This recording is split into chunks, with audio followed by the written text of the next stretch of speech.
Hey guys, it's Sam, and this is Top 5 Wednesday. If you are new to Top 5 Wednesday, I will leave a link to the Goodreads group down below for topics and such. This week's topic is angsty romances, and I'm going to cheat again, which I think I did earlier this month, or maybe last month, and actually talk about more than just 5, because this is a video that a lot of people have requested that I do, but I also want to make it a Top 5 Wednesday topic for other people to engage with if they wanted to talk about angsty things. But I'm going to have a longer list than 5, because this is something that I really enjoy. First off, some of you have asked before what angsty means, and angsty means different things to different people.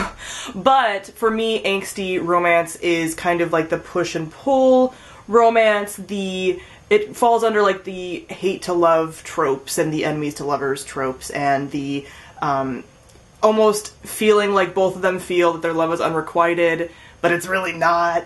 And a lot of, if you just type in angst in any like fan fiction website, you'll get a ton of hits, really. And you'll see what I mean. Like, it's not something that I can fully explain. You'll see what I mean through the books that I pick and the romances that I talk about. So if you have any questions about what exactly it is, your questions will be answered in the video, my friend. Also, if you do not want spoilers as far as romances, you probably shouldn't watch this video, because I'm going to be talking about the characters that are either endgame or are like happening or whatever. So if you don't want to know those things, probably shouldn't watch this video, because I'm not gonna like hold back. I'm not gonna talk about spoilers for the actual book, but I'm gonna talk about the relationships, and if that's a spoiler to you, you know, connect the dots there. And lastly, another disclaimer that I hate to even have to do, but I know if I don't, I'm gonna get like comments. If you're not into angsty romance, you don't like these kinds of tropes, like I said, the enemies to lovers, or any of these angsty tropes, I don't need to hear about it in the comments. Like, I really don't. Like, if you're really into fluff, which I'm not really into, then that's fine. Go do you. I'm not really into that. So I don't need to hear like, oh, I hated this romance. It's like, I don't care. I liked it. It's my video. I do what I want. But a reminder that just because you don't like something doesn't mean that it's like bad or abusive or something, because I know I'll get those comments too if I don't say something. So there's a difference between not liking a ship and it being like problematic. And off we go! The first one I must talk about is Hector and ELISA from the Girl of Fire and Thorns trilogy. This romance is so good because, first off, it doesn't happen until later on in the series. You don't quite see it coming, although I shipped it from the beginning before there's even any hints of anything, and I didn't even get, like, spoiled about that or anything. Like, I just liked it. They have this energy around them, and they have a situation where they're kind of being kept apart by circumstances, not like miscommunication or anything, but there's stuff that's happening with her being a princess and everything, and him having a different job, and what that all means, and there's just things about their romance. Like, the thing that I love the most about angsty romances is that they tend to have some of the best lines, but there's a line in here, I believe it's in this book, where Hector says to her, I love you like a drowning man loves air, and just like, it's just, I have a lot of feelings about them. And they're also really adorable. Like, they have a really good, healthy dynamic. They just have this angsty situation where they're being like kept apart, and there's other responsibilities, and the romance is not the main part of the story. It's definitely like a subplot. So they're not the main focus, but like when they're together, you're just like, I love them. You can't talk about angst without talking about Warnet. This is Warner and Juliet from Shatter Me. Oh my god. Again, these are the kind of noises that are going to happen throughout this video, because these characters and these romances are so important to me. Again, a relationship that's very much an enemies to lovers kind of trope, which I just eat up. You learn things about him that some people forgive and some people don't. It's a topic for another video, another discussion. I'm not here to talk about that. What I'm here to talk about is how much I love them, and how great they are, and how, like, they were kept apart again for a very long time, and then they finally get together, just like, it's really great. I have a lot of problems with this series because I think that the like world building is very lackluster, but the characters and the relationships are amazing. Aida and Azul from Truth Witch. Man, like, I don't know if an OTP was formed any faster for me than when these two interacted for the first time in this book. Like, I could just die. The things that they say to one another are amazing because they have a similar background that they kind of start to sort of bond over when they do cross paths. Again, the romance in this series is not the main focus whatsoever. It's definitely a subplot, but man, when the characters that are kind of getting together are interacting, it's so spot on. An OTP was formed when they were fighting in the first book, and she pushed a dagger through his heart. Yeah. Yeah. I mean, he's basically immortal, so he's fine. But man, the things that they said to one another and just the interactions that they had from then on, like, he was like, you know, I'm gonna track you down and kill you. She's like, no, you're not.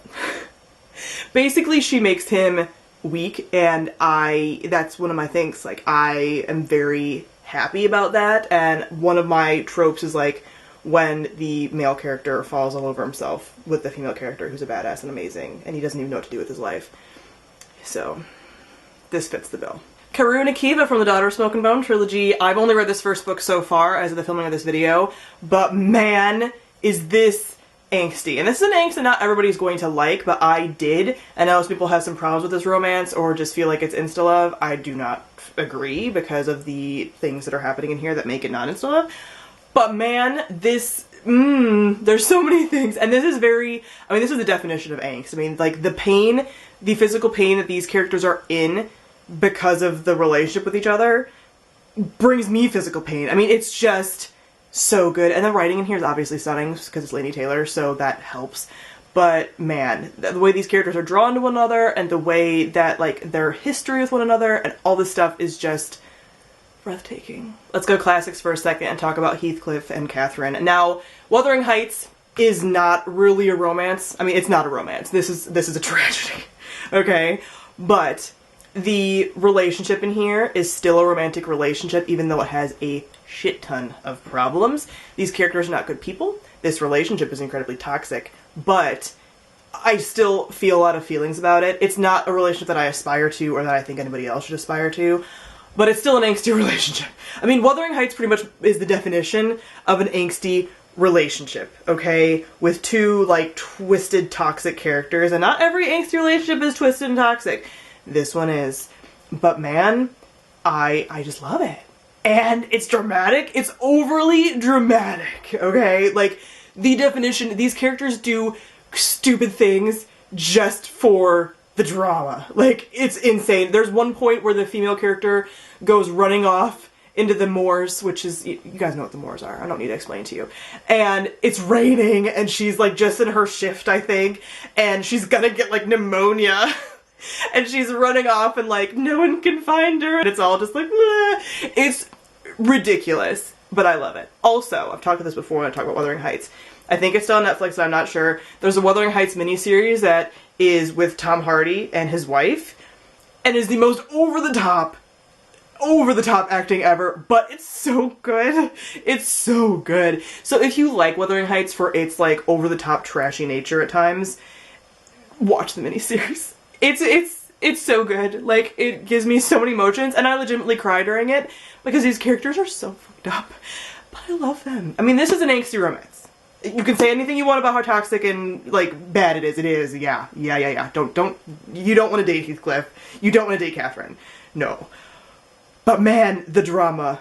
I eat it up, you know? It's like watching from afar. It's great. Then we have Aaron and Kestrel from the Winter's trilogy. I'm gonna hold up the Winter's Crime because I think this one is the angstiest of them. This series is just, again, these characters being kept apart by circumstance, by their, like, backgrounds, by what's happening. The romance isn't necessarily even the forefront of the story. I feel like it's 50-50 with this book. I mean, these are definitely, like, very focused on the romance, but it is, again, 50-50. There's a lot of political things happening. And again, the lines in here, and there's a huge miscommunication trope happening in here, which I typically don't like, but for this series it makes sense. And, like, this book caused me pain. I don't know if I'll ever reread this book, because I was so, like, heartbroken and just drained after reading this book. I think I was in a reading slump after this book, and that doesn't happen a ton to me. So man, these two, feels. Then we have Agnieska and the Dragon from Uprooted.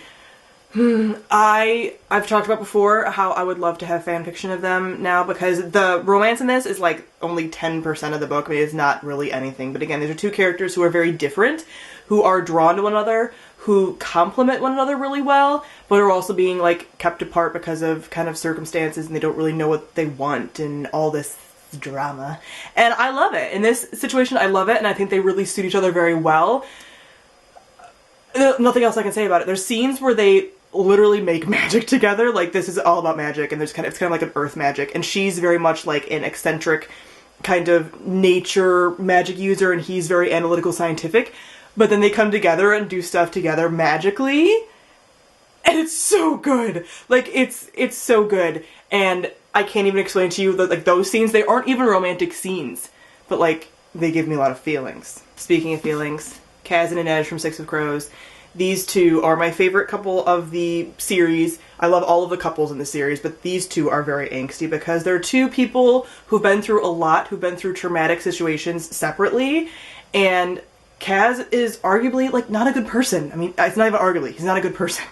And he struggles with his, like, morality and stuff, and she is so incredibly wise and is genuinely a good person, and they are pretty good to each other, generally speaking, and they're learning and growing, and they challenge one another, but again, they're kept apart for a long time because they don't really know the other one's feelings about each other, and there's a lot of growth throughout the series, and they grow together and separately, and they're wonderful individuals, and I think about them quite often. Magnus and Cleo from Fallen Kingdoms, these little shits.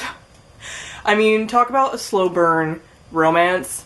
Again, enemies to lovers kind of trope, and just the banter and the biting wit to each other, and how much they grow and learn, and again, complement one another really, really well. And again, both of them have, like, these elements of not necessarily being great people, and I just love them. And they've come so far, and yet aren't far enough, in my opinion, and I just adore them. When I think of angsty romance, these two are, like, one of the first that comes to mind. Sydney and Ridge for Maybe Someday. I am not a Colleen Hoover fan myself. I do not plan on reading any of her other books, but this book I enjoy as a contemporary new adult romance. It's not without its faults, because Colleen Hoover books are full of faults, honestly, but this one I love. It's, again, the whole thing, Maybe Someday, is an angsty title in and of itself. It's a will they, won't they. And there's a whole, like, soundtrack that goes along with this book, because it's all about, like, music and stuff, and there's all these back and forth things, and there's, like, some gray areas going on with them, and I personally really like that. Joe and Lenny from The Skies Everywhere. This is a story that's all about grief, and the relationship is happening in the midst of Lenny mourning her sister's passing, and there's a lot going on here, and again, it's a very, like, gray area. The characters themselves are good people, but there's some other outside things happening that's kind of causing a lot of drama and turmoil. Again, her sister just passed, and there's a lot of things and ways she's reacting to that, and way that her grief is, like, manifesting itself, that kind of really complicates their budding relationship. But again, feelings. Like, I just would get butterflies in my chest that, like, hurt when I was reading about them. They give me a lot of feelings. Speaking of Janny Nelson, I'll Give You the Sun, and this is actually some side characters, so I'm not going to talk about them because it would be spoilers for a lot of the plot, but there is a side relationship that you learn about throughout the story that hurts me, and it is one that is existing kind of in a gray area. Some people are not going to like reading about something like this necessarily. The thing about Janny Nelson is that she explores that gray in all of her books, and she shows that, like, things aren't black and white in real life, and this happens, and it's so good. This is a book that's focused a lot around these artists, and there's this whole art element to it, and the pain and the angst of the relationship that's happening is kind of manifested through the art. I can't breathe sometimes I'm talking about this. Like, it just shows that, like, not everything's perfect, and I can't go into it, obviously, because, again, like, spoilers potentially for this side couple, but yeah. That's, like, the definition of angst right there. Maya and Amar from the Star-Touched Queen. This is a Hades Persephone retelling with Indian folklore elements mixed in, so Hades Persephone, to me, in a lot of ways, can be the definition of angst, even though I feel like they're a very strong relationship in a lot of, like, the modern retellings, which is what I prefer, the modern retellings of Hades Persephone. The things that happen in here, and again, like, circumstances and their, like, growing relationship and stuff is just so good. And again, the writing in here, it always helps to have angsty romances with really, like, flowery, beautiful writing, and Roshni does that really well. Aristotle and Dante from Aristotle and Dante Discover the Secrets of the Universe. These two, again, are one of those will they, won't they? Like, it's a story that starts out about being about friends, but you very quickly see that these are two boys that are in love with each other, and it is one of those, like, are they gonna figure it out themselves? Because everyone around them can see that they're in love with one another. And again, there's a lot of, like, sad things that are happening. There's a lot of, like, turmoil in their lives. And it's just, it's beautiful. It's beautiful. It's adorable. And, like, it takes place, like, during mostly the summer and stuff. And you just get that feeling of, like, teenage angst, you know? Which I don't miss but I like reading about in fiction. And last but not least, we have Khalid and Shazi from The Wrath of the Dawn. These two are, again, an enemies to lovers kind of trope. You grow a lot with them throughout the series, and they're two powerhouses. And again, the lines in here, and the fact that, like, again, she is a powerhouse that makes him weak is amazing. Like, I think at one point he tells her that she's a plague of a woman, and he wants her to destroy him. God bless. Like, that right there, that's a good way to end it, because that is what I love about these kind of angsty romances. Like, I'll twist it up in a nice little wonderful package. So that is it for some of my favorite angsty romances. Comment down below, let me know some favorites of yours. So thank you all for watching, and I'll see all of you guys soon. Bye!